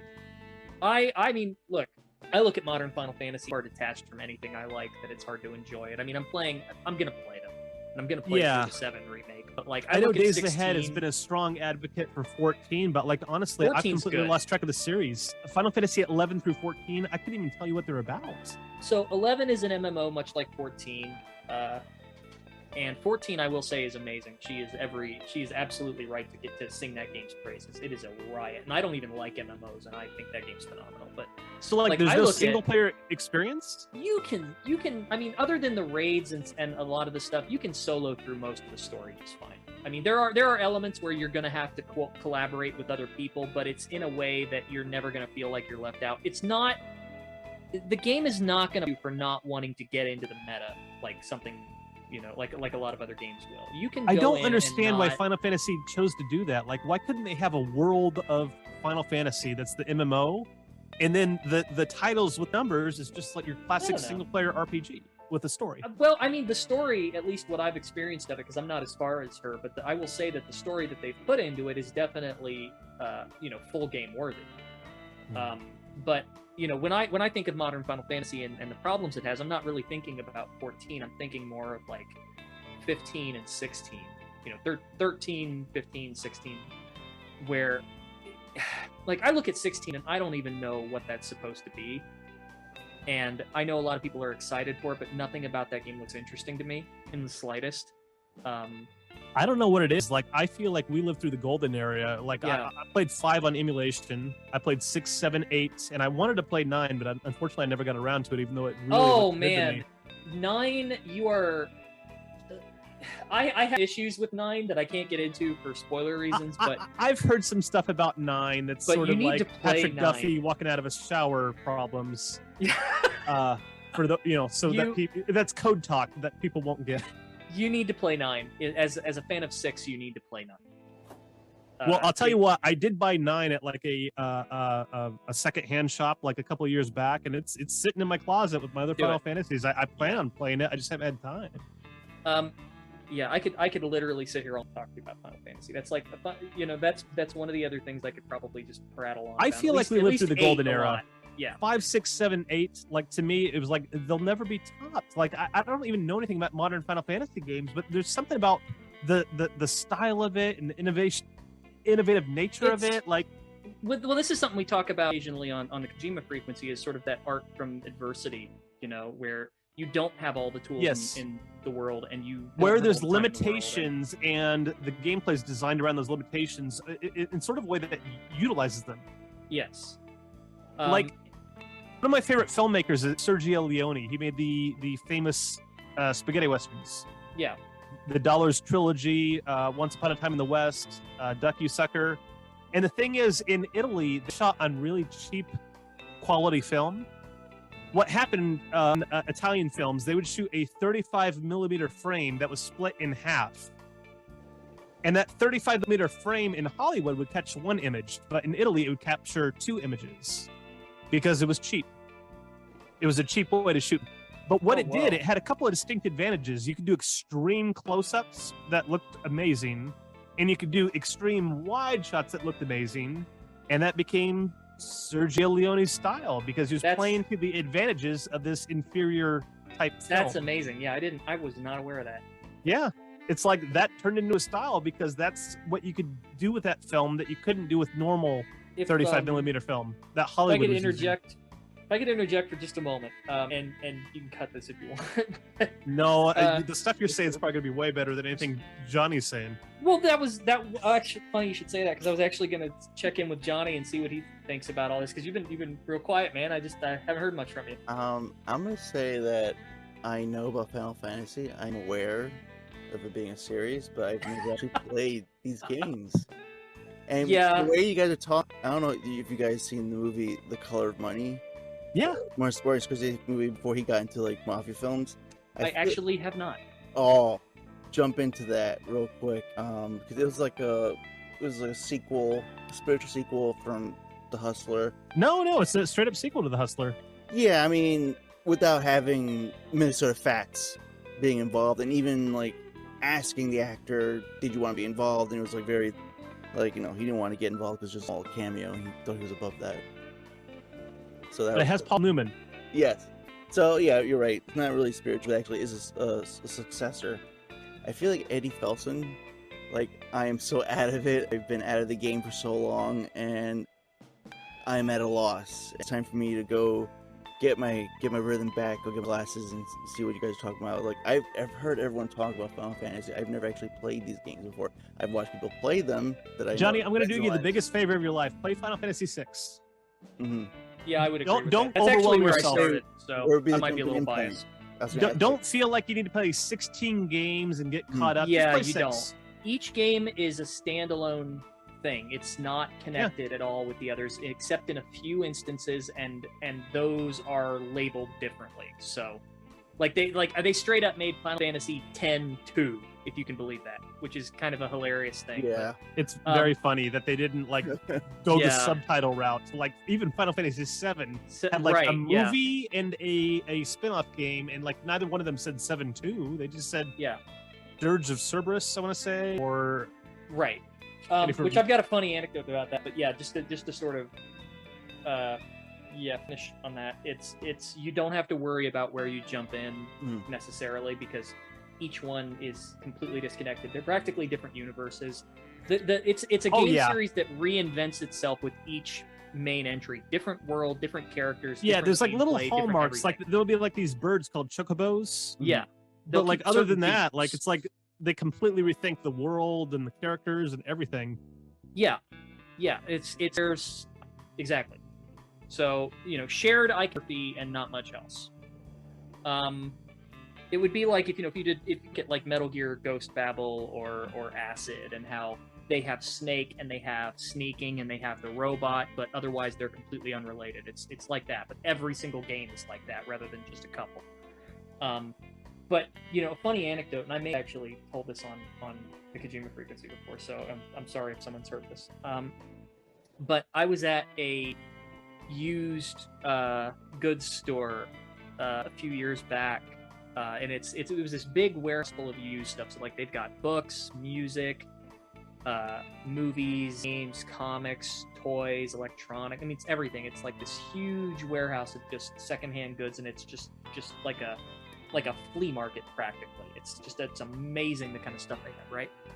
And so I'm there with my wife and kids, and we're looking at stuff, and I'm looking at the movies, and I see a copy of Final Fantasy VII Advent Children, and I was like, oh yeah, I forgot that, and I was just kind of, I picked it up and was looking at it, and there's this guy in the aisle by us, and he sees me holding it, and he's like, I'm sorry to bother you, but could I ask you a question about that? Do you know a lot about that Final Fantasy thing? And I was like, yeah, I know a decent amount. What do you need to know? And he's like, well, I saw this movie all these years ago it was a movie called Final Fantasy. I saw it in theaters, and it was this amazing sci-fi story, and I really loved it. And I was always hoping they'd make another one, and I saw that that Final Fantasy VII thing, and it's so different, and I don't understand what's so different about it. And I'm wondering, like, where are the other 6 or the other 5? Where's like 2 through 5, so I can get the rest of the story. And so I had to like stand there and break down to him kind of the concept of what Final Fantasy was, and how this movie was something else, and how this is like it's a game series, and like that's not what this is. And he was like, "Oh, all right, well, thanks for your time." Like, he had this completely destroyed look on his face. Like, he was so excited that they had taken his, like, this movie he loved and made all these sequels about it. And then I just destroyed his whole world there. I felt so terrible. And I was looking at him like, no, let me tell you, check out the other stuff. It's really, really good. It's just they're all different. I'm really sorry. I mean, that's like somebody like going, I really like the Amazing Spider-Man film, and then there's also this other film, Spider-Man 3, but I don't understand how they fit together. Yeah. And it's like, oh, buddy, like, that's like a book franchise, and you're talking about the film adaptations, and you're talking about different continuities of film adaptations. Yeah. And he didn't quite get it, and he was so confused at, like, who's this blonde guy with the giant sword, and like, what's going on? I'm like, oh no. And to be fair to him, I actually think the Final Fantasy movie was pretty good. It got a bad rap, in my opinion. But I saw it when it came out, and that was right after the golden era of Final Fantasy. That's when we played 6, 7, 8, and 9 came out. Like, and then that movie came out. It was like, oh, cool, they're making like a CGI movie, and like I went to it, and unfortunately, and it's in New York. I didn't know what to make of it. It's like that didn't feel like Final Fantasy, right? It wasn't, but that's kind of what made it Final Fantasy in a way. In a weird way. Like, I don't know. I don't think it's garbage. I think it's a pretty good sci-fi movie. Like, the best thing what they should have done is not called it Final Fantasy and just called it The Spirits Within. Yes. And that probably would have gone over better, because detached from that whole argument, it's fine. Unfortunately, like, yeah, I hate to tell, like, Hollywood had to do their jobs like 2 decades too late, but like, a Final Fantasy movie, if you're making a Final Fantasy movie, and it's like supposed to be the first of a series, like, you should probably do the medieval angle first. Well, it was Sakaguchi. He had like full creative control over that, and that, I believe, is ultimately what ended up getting him ousted from Square Enix, or at least they sort of shoved him in a corner after that, because it lost $100 million. Oh. Yeah, that he cost, like, I remember at the time it was one of the biggest box office flop in history, because of how expensive it was. It was like, it cost $130 million to make, and it only made 30. I don't know. So I'd be like, hey, is this not a $1 billion franchise? You're welcome. Yeah, but it was such a huge loss, and like, it was they had built a whole big movie studio in Hawaii. It was like Square Pictures, and they had to shut that down, and it was such a huge loss that he sort of, as I understand it, got kind of shoved into a corner and didn't really have any creative voice over Final Fantasy anymore. And that's, not long after that, he decided to leave. And I remember, I followed it closely. I remember them talking about the lead female character in the CGI Final Fantasy movie, and they're talking about how many strands of hair she had, like, in the first digital actress. Yeah, I remember the first digital actress. And they were talking about, like, she would show up in other movies. Yeah, that happened. Like, they might make a movie, and our digital actress could appear in that movie.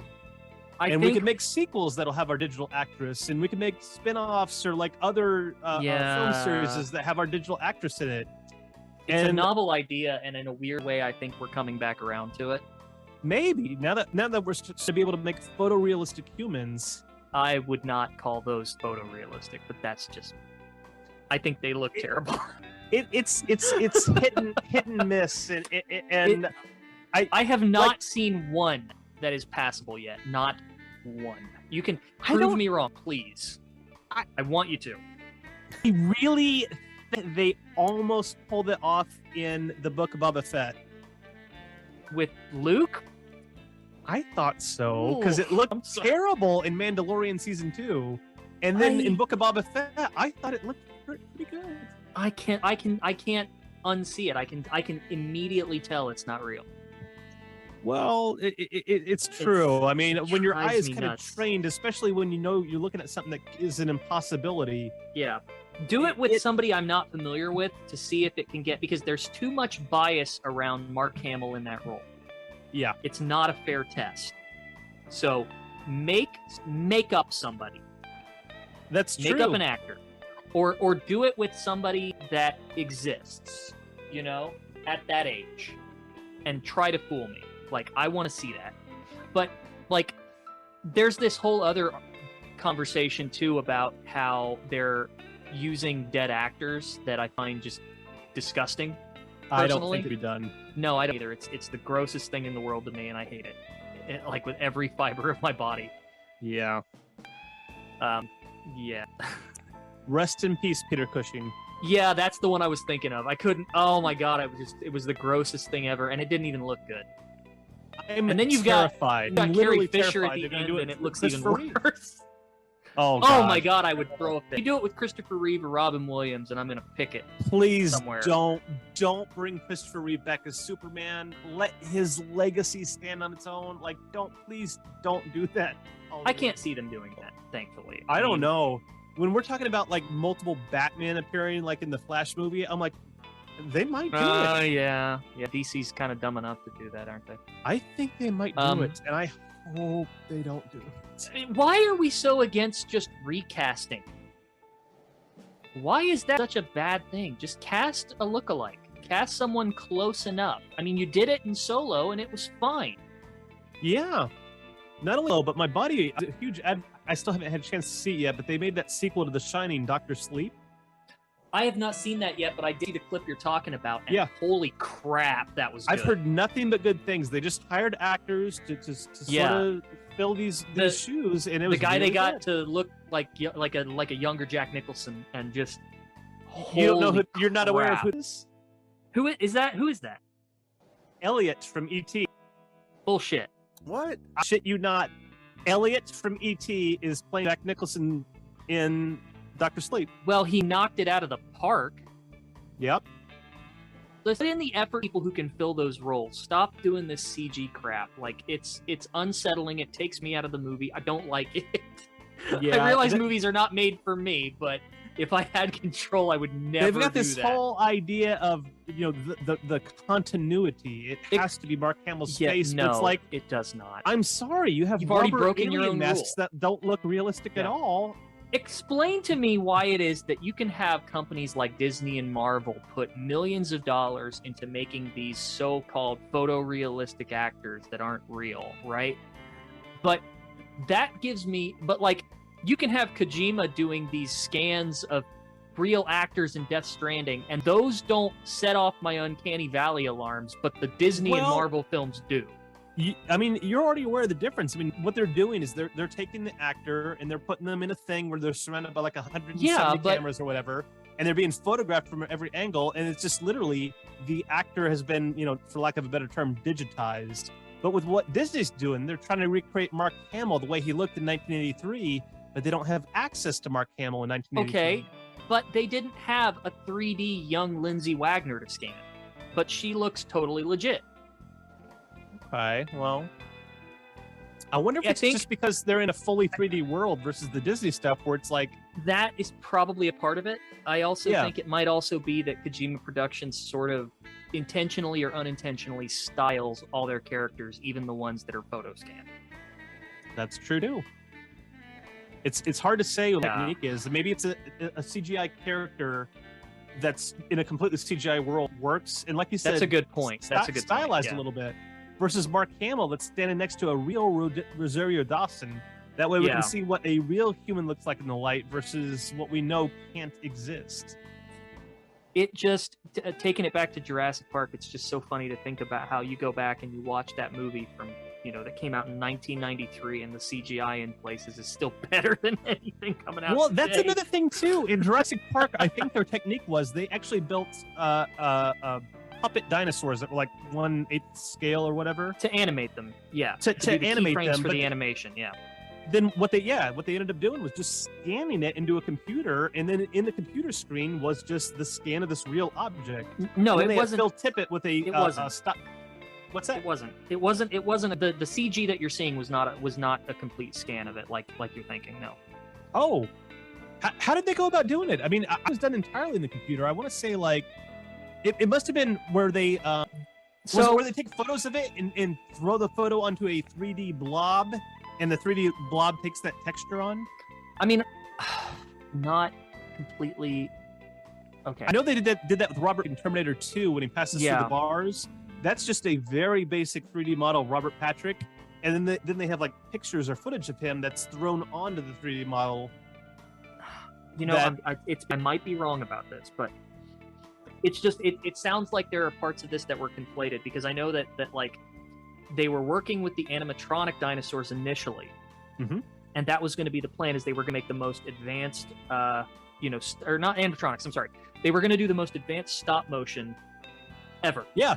Right? They were going to do go motion animation. Yeah, it was going to be like the best. They were going to do seen. a motion blur in the computer, but the computer guys are like, "Well, why are we doing the motion?" Well, they go over it in the ILM documentary that just came out. Yeah, and they show them like, "Hey, we can do this," and Spielberg's like, "Fine, you want to do that? You need to prove it to me. I want you to put this thing in the middle of the sunlight, like just drown this thing in sunlight, and let's see how it looks." And they did that first test of the Rex like stomping through a field in the daytime, and that was it. I mean, that was the proof of concept, and they went from there.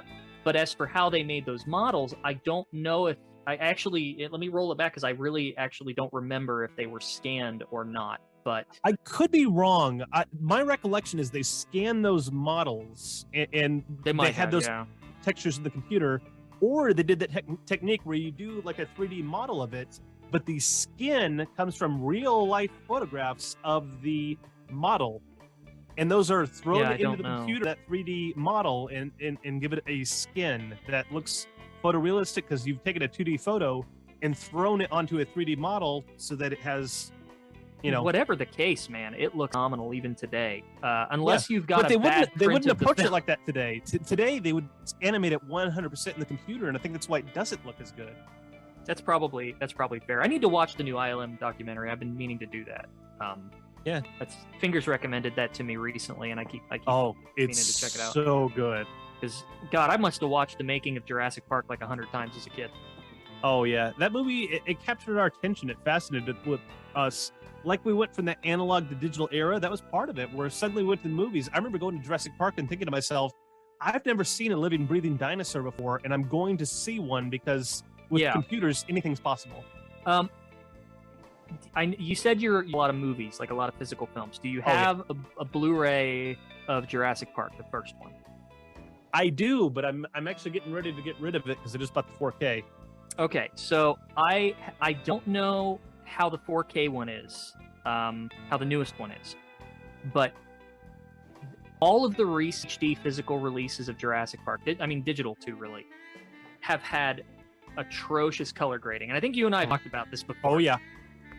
If you ever get a chance to see it on 35mm film in theaters anywhere, watch it. It will blow your mind, because it's so different. The way that they just blanketed everything in darkness adds to the realism of those effects. And with the new color grading and how bright they are, and how, just washed and oversaturated all the colors are, it looks so, like, it actually hurts the special effects. It looks fake. Like, the raptor scenes are awful in the kitchen. They look immediately fake. But if you watch it on 35mm with the original color grading and in those darker tones, it's way more believable. And I just wish they would do a proper transfer of that film to 4K. Movies used to have a more natural look to them. Skin tones were very natural. Colors might be a little more dull, a little more realistic. But that was what made it more believable, like it had this very adventure book style coloring to it, where it looked like it was pulled out of an old serial, and it was just, I loved that look. And then you see the new version, and it's just like, I think the Blu-ray, the original Blu-ray is probably the most egregious, because it's just bright orange. It's just gross. Unfortunately, when directors come back and they kind of have to approve new transfers of their old movies to put on Blu-ray or put on 4K. Oftentimes what they'll do is go, let's play with the color timing a little bit. So let's make it look more modern. And they'll kind of fuck with the way it looks, because they think it looks more modern, but really they're kind of ruining the original intention of the cinematography. Yeah, Terminator 2 is another bad one. Terminator 2 is atrocious. The whole movie just has like the blue filter over it. Aliens as well. Yep. You can go into Google right now and type in like 10 restorations of Aliens or Terminator 2 where fans have fixed it, and you'll see the before and afters. They'll go, this is how it looked in theaters. This is how it looks on 4K now. And you can see it. One looks very natural and amazing. And one is just like someone slapped like a blue filter over it or something. So, I realize we've been going for probably about how long now? We haven't really talked only about 2 hours Gear. and 15 minutes or so. Yeah. Yeah, I think it's been like 2 hours. Yeah, I'm sorry if I took us down a lot of non-Metal Gear related tangents. Hey, on that's this Metal Gear fine. podcast. So That seems to be the theme of my episode. That's kind of what Johnny and I've been doing. We've been inviting your cohorts on, and it's like, you know what? Let's just talk.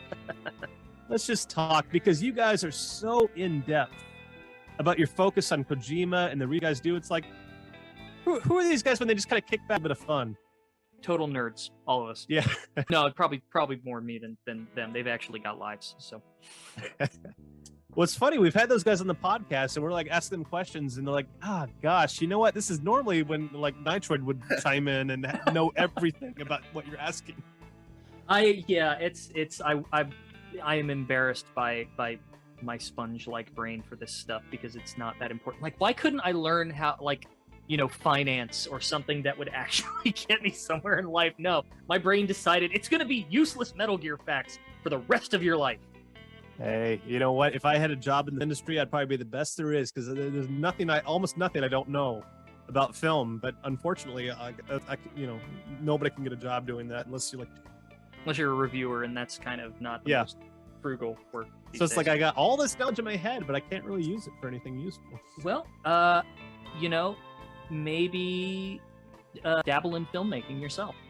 I love that idea. I always wanted to. Like, my buddies and I, like, that was the plan, was like when we were in our early 20s, we're like, we're going to do what Sam Raimi did. We're going to raise some money, go out to some cabin in the woods and just make like a low budget, like gross, horror film. And it's like, unfortunately, I never had extra money to do that.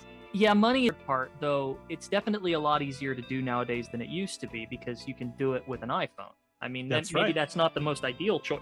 Excuse me. Maybe that's not the most ideal choice, but you can still do it. That's true. Back in the day, it was a lot harder to rent the camera, to put 16 millimeter film through it, which is what they usually had to do because it was cheaper. It's corollary to the whole, you don't have to be able to make your own thing to criticize how bad some things are today. Like, why can't you do any better is like the easiest criticism to dismiss, you don't have to be a creator. Well, Spielberg has 5,000 guys in the credits of his movies, and I don't. Yeah. Well, the point I'm getting at here is that, sometimes, maybe you should try making your own thing. I would like to. Rather than dismiss the criticism, try it. I mean, I'm of the opinion personally, and my personal views are not necessarily advice for other people. But if something bugs you away, X thing, you can either, complain and feel bad about it, or you can try and do something about it. And, I don't like a lot of shows and movies and games that have been coming out today. So if I don't like it, I feel personally like I should put my mouth in and try my hand at it, and we'll see if I'm full of crap or not. So I would love that. I completely agree with you. Like, there's part of me that's like, gosh, I don't like where Hollywood or filmmaking is going. I'd love to try my hand at something. Like, even I have thought to myself, it's going to happen soon, guys. Like, I'm going to build this Metal Gear D model, but then I want to build a larger scale version that has a stop motion armature in it. Oh, that would be neat. Or a skeleton, to where I could actually animate it frame by frame and maybe have a walking pole or something. But like, I would like to see that. Something like that. Yeah. But yeah, I mean, if you want to do something, go for it. If you want to make a film, try it. It doesn't have to be something big. I think my biggest problem is I tend to go out of scope way too fast with this stuff. Yeah. Like, I'll try to think of the smallest possible creative project to work on because I know I blow them up too quick. And, I'll think, okay, the smallest possible thing I can be satisfied working on. And I'm going to keep it that small. I'm not going to add anything. But but what about this one thing that might be that much? Just do that. Okay, I'll do this and that little thing that'll make it better. But if I did this, and by the time I'm done, it's been like 2 weeks and I've blown it into this thing that I feel like if I don't do it the big way, I'm not doing the idea justice, and then I have to shelve it and come up with another small idea. So like, I think I finally found the thing I can make that's not gonna have that problem. It's just gonna take time. But if you've got film experience and you think you can put that in somewhere and apply it, do it. I'd like to. Johnny, what's your dream job? Uh-oh, you broke up. Oh, sorry. I asked you what dream job. I always wanted, I thought one day I'd have that moment where I get to make my low budget film. Nitroid, he's a game developer. I mean, that's what he wants to be. Johnny, what's your dream? You could have any right now. What would it be? I mean, this is what I try to do. Like, I'm gonna say, let's see, I'm 38 right now. I tried this about 16 years ago, and I went all out, and I went into live in Manhattan. I tried my hardest to write for film, or be a screenwriter. And that's awesome. How come you never told me about this about you? You don't talk enough. You know that? You don't talk enough. It was such a long time ago. It was like a part of my life that like I don't even think exists anymore. And the closest I got was to like basically be like a copywriter / check for like errors and like any words are like misspelled, and it just ended up becoming like a miserable thing that I ended up hating, but I still enjoyed. And in fact, that's like one of the things where I kind of wish like I went more with it when I was younger. And that was the thing I was trying to do like for such a long time. Well, now that I know this about you, I'm gonna have to figure out a way to utilize it. I do think it's funny that we're all, in similar ages talking about what we want to be when we grow up. Yeah. And that's like, I was in my early 20s, I'm out of college, I'm going to save up some money, and once I have a little bit of extra money, I'm going to put it toward making my own movie. And it was like, nope, wife and that kids. Never happens. There was never any extra money. But that's good, it's fine. I think a lot of people think that there is shame or loss in a more simple life, and there's really not. You're a lot. I think a lot of us, especially in our generation, we grew up with entertainment as our hobby. Yeah. We're the generation that grew up with Nintendo and Super Nintendo, or grew up with movies and VHS. Our parents didn't have VHS tapes, but we did. No, they had real hobbies. Like, and we I was woodworking. Yeah. You're absolutely right. I mean, my dad was always out in the garage woodworking and stuff. Yeah, watching football because he played football in college. That was like our generation. Nintendo. We wanted to be filmmakers or game programmers and stuff. And it's like, well, now we kind of have the tools to make this happen. Like, you could program a video game. Now the new generation wants to be like YouTubers, and it's freaking terrifying. Ugh, it's a little terrifying. Yeah. I think we broke something. Need to come back and fix it. Oh. Well. I think that's okay. With broken generation, that's okay. Where did it all go wrong? I don't know, buddy. I think Reagan. I want to say Reagan. Too many hugs? I could say, but I think you'd have to cut it. No, say it. You gotta say it now. Johnny, get ready to use that bleep button. Nope, some things are better kept to myself. This is one of them. Okay, fair enough, buddy. Oh boy, I hate to be a buzzkill, but I think I am gonna have to go soon. Oh no, it's perfectly okay. I think we've hit our natural ending point. Yeah, I have nothing left to probably say. Thinks I'm dead. If I'm in here too long, she starts to wonder about calling, for an ambulance or something. Well, mine was just walking around where I live, and I was just giving her like the death eye, like, you're making too much noise. Stay still. I have a different worry. If she ever gets on the air, she's gonna like dump all of my dirt, and I'll just have to leave the internet. Oh. She knows I married her because she knows too much about me. It's not safe otherwise. This is marriage. This is risk management. Keep your enemies close. Yeah, pretty much. No, truth is, she beat me at Mario Kart once, and I've just never been able to live it down. Oh, buddy. Well, Nitroid, man, thanks for coming. Johnny, what do you Yeah, normally no, say at this this was point? fun. You usually say like, "Hey, what's your Twitter account or something?" Yeah, Nitro, where can the people reach you? Literally anywhere. If you just search at Nitroid, it's at Nitroid on Twitter. I think that's pretty much the gateway to anything I do is on Twitter, which is maybe not the best thing. You know, might have to get away from Twitter a bit. It's not a safe place. It's not a healthy place. But I am working on a web project, if it's okay to mention. Yeah, go ahead. Yes. It's been very, very slow, but I think I'm going to be able to get it to a place soon where it'll be usable. The web address is going to be koji.pro, so koji.pro, and right now it's just a temporary landing site, but I've been building sort of an archival website for cataloging and storing media related to Kojima Productions over the years. And so I'm hoping to get that off the ground here soon, and then just, start dumping old content to it, whether it's articles or backups of websites that aren't around anymore, translations of materials, old videos, things that you can't really find as often anymore. I love this. Yeah.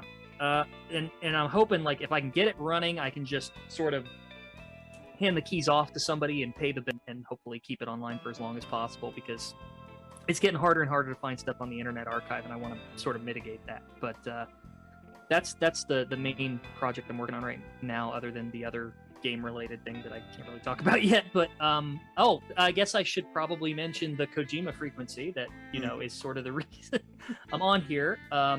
It's a Hideo Kojima podcast. You guys know. Anybody listening to this probably knows. But if not, please check it out. We're very proud of it. I work with 3 amazing people, Fingers, Days Ahead, and Apache, and they are wonderful, and you should look into them as well. And that's about it. I actually have a follow-up question to that point, Nitroid. Yeah. I'm not going to spoil anything, but let's just say I have insider knowledge. You have a special guest coming up? Yeah, okay.